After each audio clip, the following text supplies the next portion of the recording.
So I've just travelled 600 miles to Gamescom for one day, and I only stayed in one small area to see a bunch of upcoming VR games and meet those behind them. This is one day at Gamescom to see the home of XR.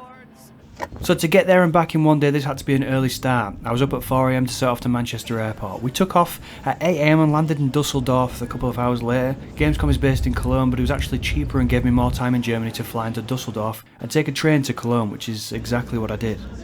Arriving at Cologne Stadium Station, the Gamescom crowds were in full swing, and it was also cool to see the Arkham Shadow ads dotted at various places on the route from the station to the stadium. This is my first time at Gamescom, and I have to give a shout out to the VR vet and now COO of Flat to VR Studios, Eric Mascher, for initially helping me out with a ticket. But I did pay for everything else myself, and it wasn't cheap, so just let you know my donations are open. Gamescom is big, it's massive, everybody says it, but it's true.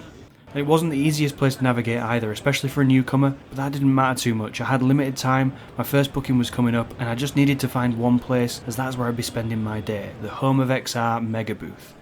The next person I have to thank is Jamie Feltham, now of the VR Game Showcase. Eric opened the door for me, but Jamie really ushered me in and set up my whole day. This was my timetable that he'd sorted for me with all the studios I'd be visiting and to check out their upcoming games. Hopefully I'm okay showing this. Anyway, I made it and received the warmest welcome from Xena and Jamie, who were essentially running front of house for the home of XR. At this point it was 5 minutes from my first booking, so Jamie personally walked me over to see Cyborn, developers of Hubris, the sci-fi action adventure game well known for its high-end visuals. They were showcasing something very different however, a new mixed reality title called Walltown Wonders. Essentially a cozy town building sim, but tiny borrower-sized people will sprout in your real-life walls, and mine supplies to help you craft and expand your little town you build up and down those walls. It was very charming, it almost gave me a Porco Rosso type vibe, particularly when I built an airplane hangar and got to hand fly a plane out in my space. Cyborn really didn't disappoint on those visuals again either. Mixed reality games do use more compute, so generally visuals do take a small downgrade, but that wasn't evident here. The character models looked super high fidelity. There was a bunch of cool things to do, but I think I'll leave most for you to find out yourself. My favourite though I need to point out is when you carry a townsperson on your physical hand to somewhere else. That felt super cool.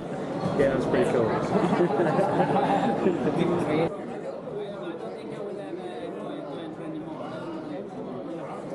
After this I took a break in the lounge area where sponsors had covered a free bar. My first break since landing, I grabbed a coffee and Damien from Rough Talk came to order a drink. Nice fella. And with that, I wandered over to the Combat Waffle booth, where I was double booked to check out Silent North and Grim. You'll know Combat Waffle as the developers of Ghosts of Tabor, essentially Tarkov in VR. Well, they're continuing that formula in their two follow-ups. Silent North will essentially be DayZ in VR, though its current state is very early, the gun mechanics felt good and popping zombies' heads was satisfying. Grim is Rust in VR pretty much, and I really enjoyed moseying around the world they'd crafted. In some areas, it almost gave me Fallout 3 vibes. Both games will target server capacities of 40 to 60 players with potential of up to 100 if they can make it work. And on top of this, Combat Waffle guys were brilliant. I didn't even realise that the guy taking me through Grim was Z-Storm VR, I've followed on Twitter for ages. Shout out to these guys for sponsoring the lounge too.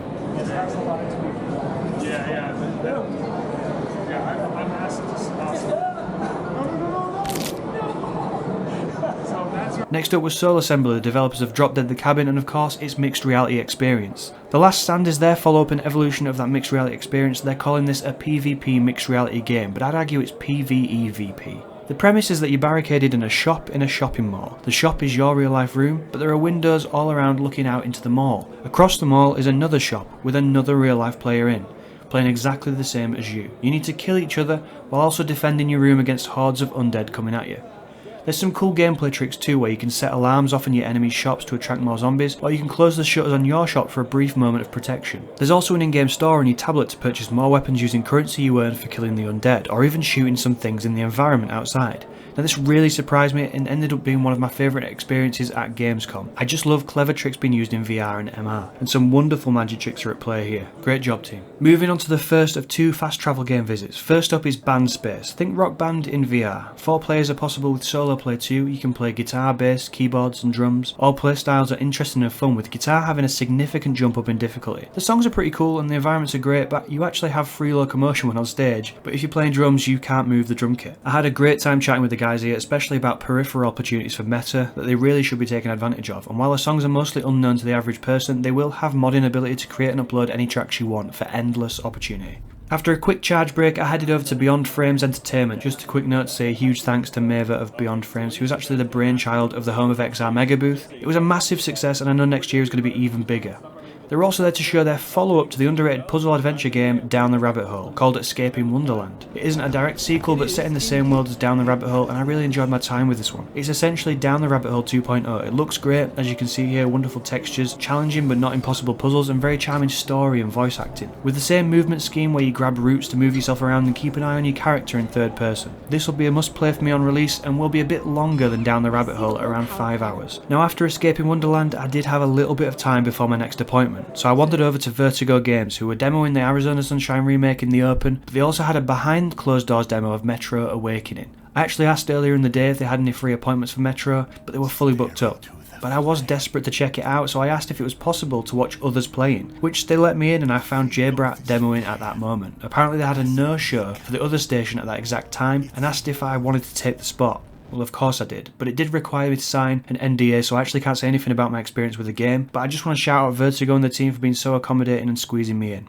After the demo, I wandered over to the lounge and had a quick chat with JBrat about the Metro demo, where I also met for the first time VR Man Cave. Both lovely guys, but I had to then dash to my next appointment.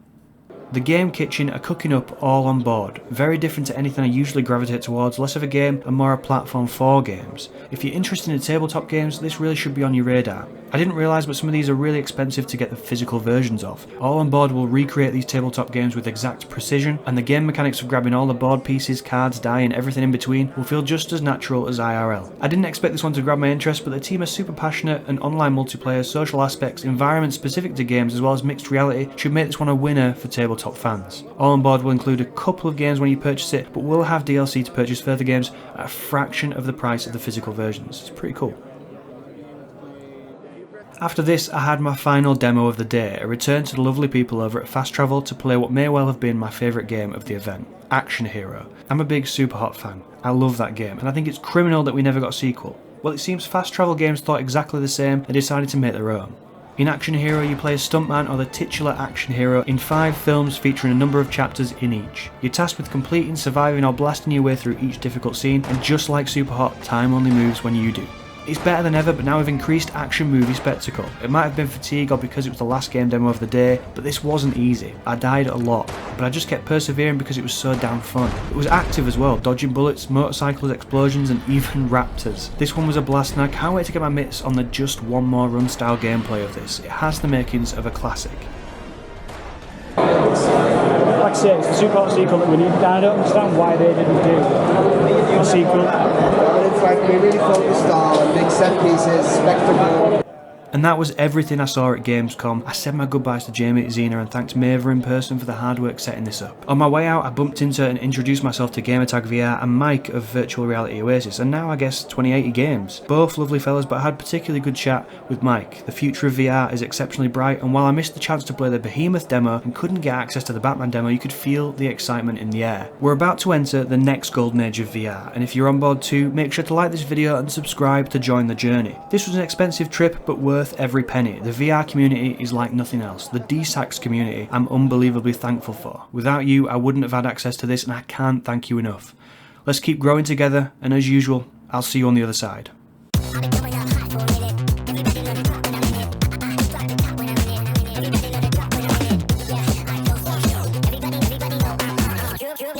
Click through to the